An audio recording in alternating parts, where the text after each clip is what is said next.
Hi everybody, hope you're all well.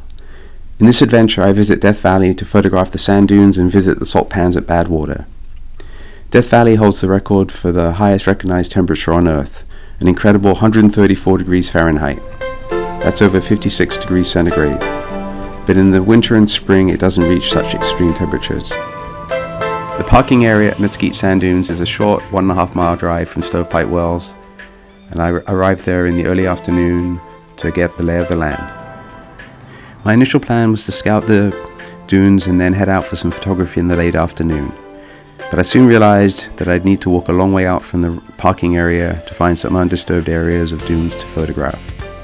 So instead I decided to grab all my gear and hike a couple of miles out, searching for some possible wide-angle compositions and other areas with potential. As you can see, it's pretty bright right now, so I'm going to be waiting a few hours before heading out there, but it looks pretty cool. It's got some nice sky, nice clouds up there, and could be good tonight, so we'll see in a few hours.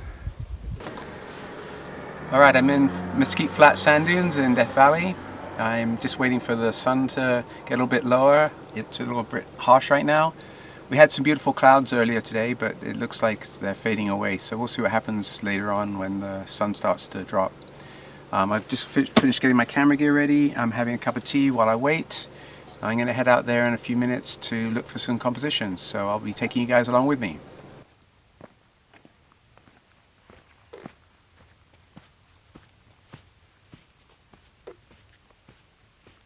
Right, well, I found a shot here. I've got some sand dunes. I've got a nice leading line right here, and I've got my camera set up, as you can see. So you can't quite see the picture, but it's pretty much following that line out. We've got the shadow there, and we've got this nice dune in the background there. And I'll probably do some zoom shots on this too with my longer lens, just to try to isolate that dune in the background. So this is pretty cool. It's pretty awesome considering how hard it is to find anywhere where someone hasn't stepped already. But I've persevered and here we are. So I think I'm just going to stay here and wait for this one to play out. Yeah, I've got these nice ripples in the sand here and that nice shadow right there. So that looks like a nice shot right here. Just a abstract, and then for a wide angle I've got this whole thing right here, so I'm going to try a few shots of this and see what happens.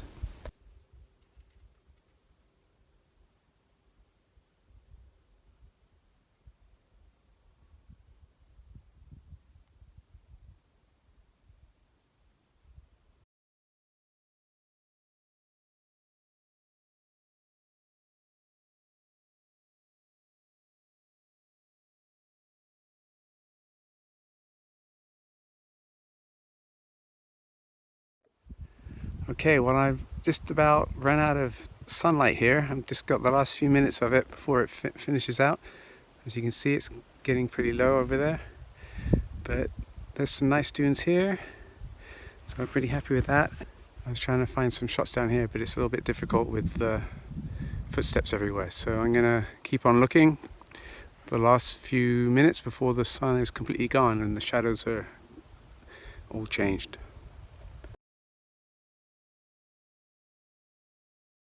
Okay, so I think after much searching I found a spot where I can try to get a foreground with a nice curve here and some shadow with the sun setting. As you can see in the background, we got some nice clouds up there, so I'm hoping that they will light up as the sun goes down. Sorry about the sun overexposing there, but you can see. So this is going to be my shot. I think I'm just going to stay here and wait it out. Okay, so this is potentially the last photo for the day. Just going to use these ripples in the sand here as my foreground and lead it out towards that big sand dune in the background. So I finally found a good spot that didn't have footprints right through the middle of it. So that's it for today, I think. I'm going to try I've still got some sky on the left hand side over here that may give me some sunset colors up here. You can't quite see it once the light changes in the back, but we'll see what happens. For now, I'm just going to concentrate on these ripples right here and see what we can get out of them. F11, fifth of a second, I'm going to be bracketing around that, and I'm probably going to do a focus stack as well, because those dunes ripples are pretty close to me. So we'll see. I got it at F11, but I'm pretty wide. I'm at 17, so I think I'm going to have to focus stack this as well. Anyway, the clouds are beginning to light up a little bit over here. You can see that, so I'm going to wait for that color to emerge out of the sky and call it a night after this. Okay, so as you can see, we didn't get too much light tonight. Unfortunately, we got clouds, but the sun must have just sunk behind some clouds on the other side of those mountains. So it looks like it might be some nice black and white instead if I don't have great color, but you know, I've got the beautiful ripples here, so they're leading out into the sky there. I ended up with several compositions all taken within about 25 feet of each other. In some cases I couldn't decide between the black and white and the color versions. After I packed up, it was a 2-mile hike back to the car in the dark and a welcome meal.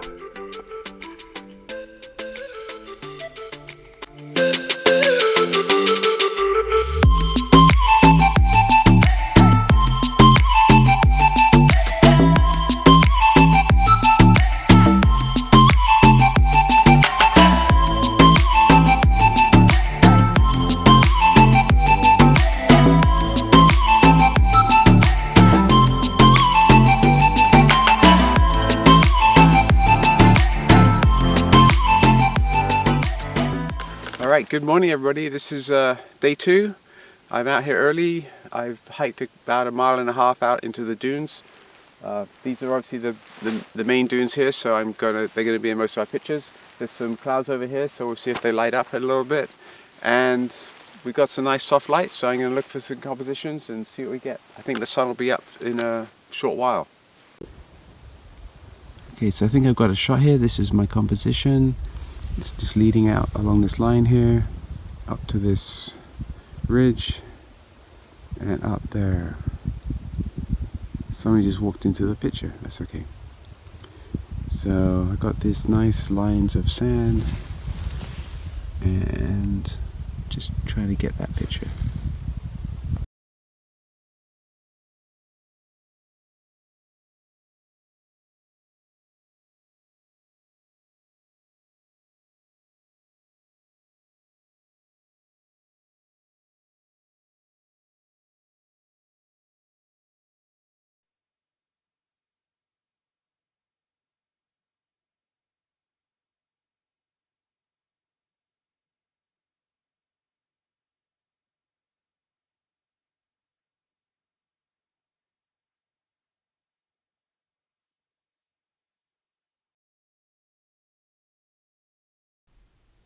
It's a little over 40 miles from Stovepipe Wells to Badwater Basin.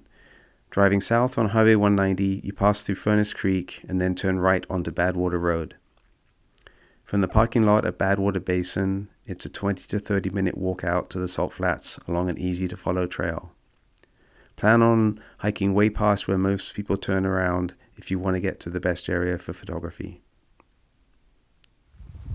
Okay, I'm out at the Salt Flats at Badwater, and we've got this incredible array of salt pans here, so I'm going to look for some different compositions. The sun's going to be setting in the next hour or so, and we've got this big softbox of light coming in, so it's perfect for getting some nice wide angle shots down here. Here's my first composition. You can't quite see that, but I've got this leading lines of the salt pan heading out into the basin here, so I'm going to try that. I'm going to underexpose it slightly because it's so much white, and of course I'm going to bracket it and probably focus stack it as well, so it's going to be a mix of shots. Anyway.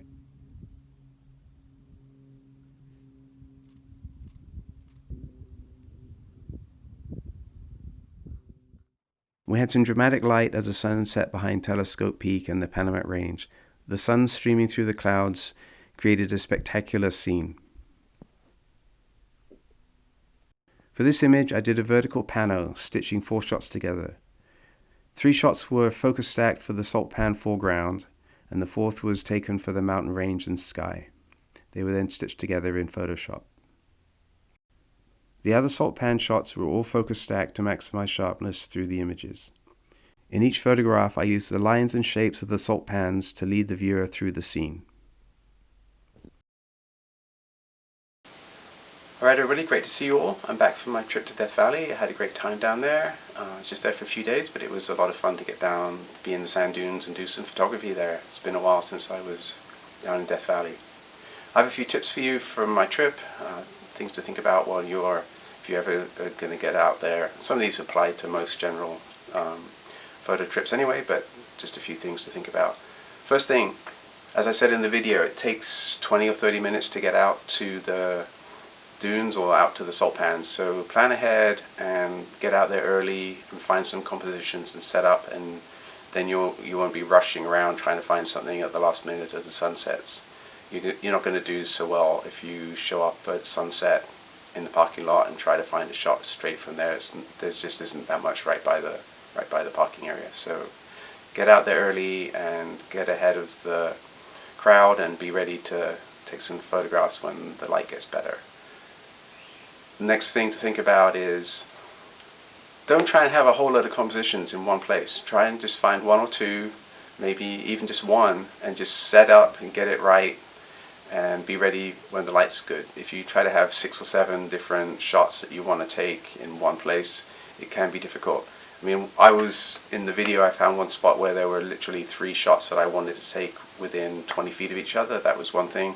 Also, they didn't rely on having the light being perfect for each of the shots, so that was okay, but don't try and be running from one place to another and back and forth. It's gonna be difficult and stressful. So find 1 or 2 good compositions in the same area and work on those. I think you'll find that's a lot easier. When you're out in the dunes, one issue is there's a lot of footprints from people wandering around. So if you can get there right after there's been a windstorm, then a lot of them will be covered over and it'll be a bit cleaner. But if you're there when it's after a few days after that and there's a lot of people have been out, then you're going to have footprints in a lot of your images. So I had that problem with the close-ups I did trying to find some abstract shots. I found that there were too many distracting footprints in the images, which is why I haven't shown too many of them. But one thing you can do is get low and let the dunes cover them up. So you can, if you get low and use a wide-angle lens, you can hide some of the footprints that might be in the way otherwise if you're higher up. It's also good not to always be taking shots from head height. If you get down low, you get different angles. And talking of wide angle, I found the 17 to 35, which is the lens I have, was pretty good. I took a lot of shots in the 17 to 24 millimeter range, and if you have a 14 to 24 or something wider than 17, that'll be good. A 16 to 35, say.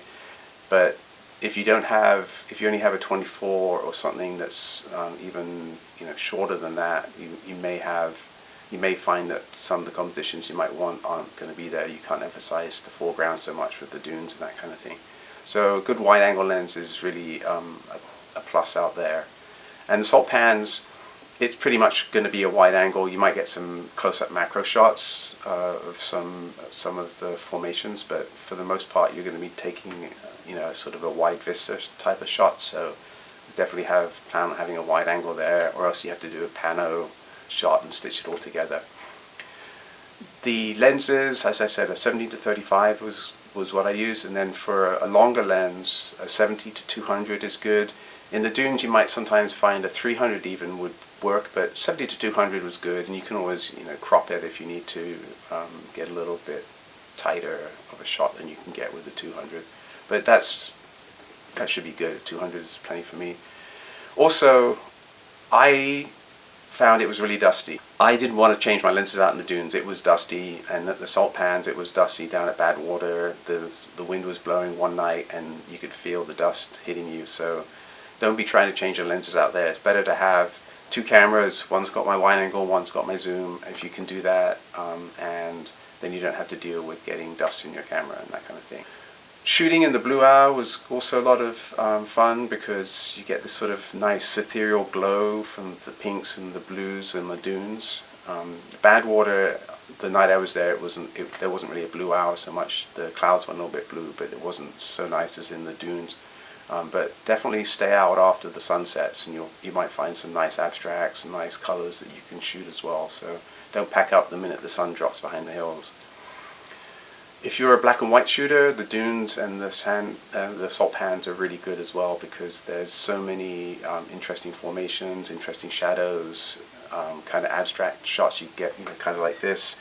You can't tell if it's coming or going if you look at it quickly. So black and white is definitely a good type of photography to plan on if you're going to be down in Death Valley. So it's one of those places where that really works well.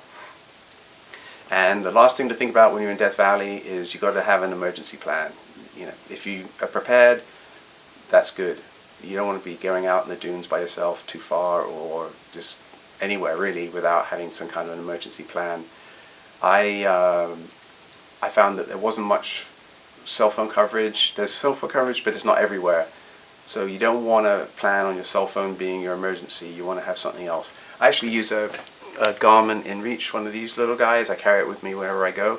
That way I can always contact, I can always send an SOS if I need to. I can send a note to my wife and let her know where I am.